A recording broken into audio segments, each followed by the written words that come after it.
Pemupukan sawit itu bukan cuma soal kasih pupuk lalu selesai, tapi soal seni, sains, dan teknologi. Mulai dari saat tanam benih sampai sawit masuk masa produktif, semua harus presisi. Salah pemupukan, panen bisa jeblok. Hari ini kita bakal kupas tuntas semua hal tentang pemupukan kelapa sawit dari A sampai Z. Simak sampai habis biar sawit kalian sehat, berbuah lebat, dan panen melimpah.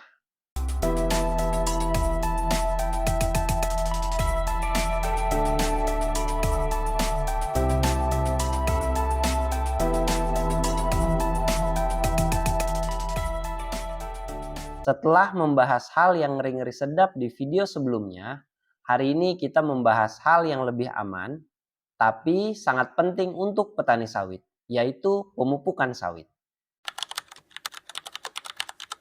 Kelapa sawit itu tanaman rakus, jadi butuh banyak nutrisi untuk bisa tumbuh subur, berbuah maksimal, dan tetap sehat. Tanpa pemupukan yang tepat, hasil panen bisa turun drastis, bahkan bisa memicu serangan hama serta penyakit. Pernah nggak kalian lihat sawit yang seakan hidup segan mati tak mau? Batangnya kurus kecil, daun menguning, dan ketinggiannya tidak sesuai umurnya. Itulah kalau sawit nggak dipupuk dan dirawat sesuai standarnya. Nah, makanya kita perlu tahu jenis pupuk, dosis yang pas, dan cara aplikasinya.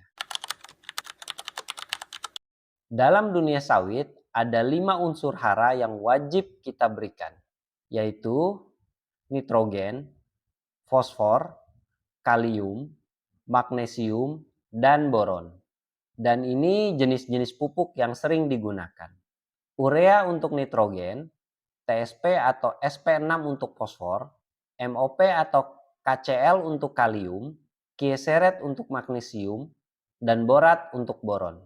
Setiap pupuk ini punya peran spesifik, yaitu nitrogen untuk pertumbuhan dan reproduksi, khususnya untuk meningkatkan pertumbuhan vegetatif, batang, daun, dan cabang. Fosfor untuk pertumbuhan dan perkembangan tanaman, terutama untuk tahap awal pertumbuhan seperti pembentukan akar, pertumbuhan tunas, dan pembentukan bunga. Kalium untuk meningkatkan pertumbuhan dan kualitas tanaman. Kalium mengatur keseimbangan air, pergerakan nutrisi, fotosintesis, serta meningkatkan ketahanan tanaman. Magnesium berperan penting dalam fotosintesis, respirasi, dan pembentukan klorofil. Boron penting untuk bantu pembungaan dan pembentukan buah. Dosis pemupukan sawit berbeda-beda tergantung umur tanaman. Ini contoh dosis per pohon per tahun.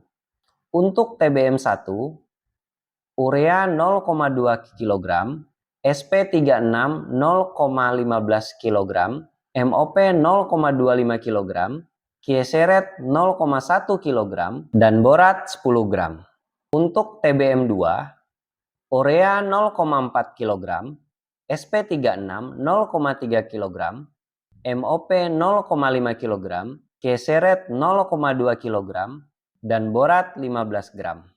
Untuk TBM3, urea 0,6 kg, SP36 0,4 kg, MOP 0,75 kg, kieseret 0,3 kg, dan borat 20 gram. Ingat, ini dosis standar ya. Jadi dosis ini bisa disesuaikan berdasarkan hasil uji tanah atau rekomendasi agronomis. Dan dosis ini untuk setahun ya. Jadi kalau kalian mupuk setahun 2 kali, tinggal kalian bagi 2 aja dosisnya. Rekomendasi pemupukan kali ini saya hanya bagikan untuk tanaman belum menghasilkan TBM1 sampai TBM3. Untuk tanaman menghasilkan atau 4 tahun ke atas, akan saya buatkan rekomendasinya di video selanjutnya. Coba kalian komentar di kolom komentar di bawah kalau mau dibuatkan rekomendasi pemupukan tanaman menghasilkan usia 4 tahun ke atas. Cara aplikasi pupuk juga penting. Kalau salah, pupuk bisa menguap, hanyut, atau tidak terserap. Ini tips aplikasinya.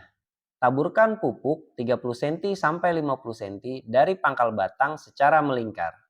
Lakukan saat tanah lembab, biasa pagi atau sore hari. Hindari menabur pupuk di daun, pelepah, atau pangkal batang langsung. Beberapa pupuk bisa dicampur dan diaplikasikan sekaligus. Ini untuk memudahkan pekerjaan juga menghemat waktu. Contohnya, urea bisa dicampur dengan TSP, kieseret, atau borat.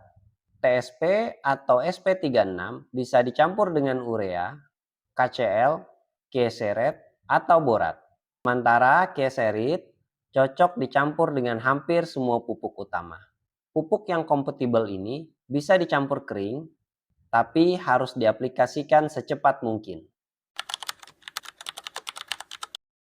Hati-hati juga, ada pupuk yang kalau dicampur justru saling menetralkan atau menimbulkan reaksi kimia yang tidak baik. Contohnya, amonium sulfat jangan dicampur dengan kieseret dan MOP. Urea tidak cocok dicampur dengan MOP dan borat. TSP atau SP36 tidak cocok dicampur dengan kieserit dan borat. Solusinya, aplikasikan secara terpisah dengan jeda waktu beberapa hari atau seminggu. Jadi, pemupukan sawit itu tidak bisa asal-asalan. Kita harus paham jenis pupuk, dosisnya, cara aplikasinya, sampai aturan dalam pencampurannya. Kalau semua dilakukan dengan benar, hasil kebun bisa optimal, sehat, dan berkelanjutan. Otomatis, sawit kalian sehat, berbuah lebat, panen melimpah, cuan banyak deh setiap bulan, bisa buat buka kebun sawit baru lagi. Asal jangan buat hura-hura ya cuannya, apalagi buat judi online. Kalau kamu suka konten edukatif seputar kelapa sawit, jangan lupa like, subscribe, aktifkan loncengnya, dan share video ini kepada teman-teman petani sawit kalian. Sampai jumpa lagi di video berikutnya.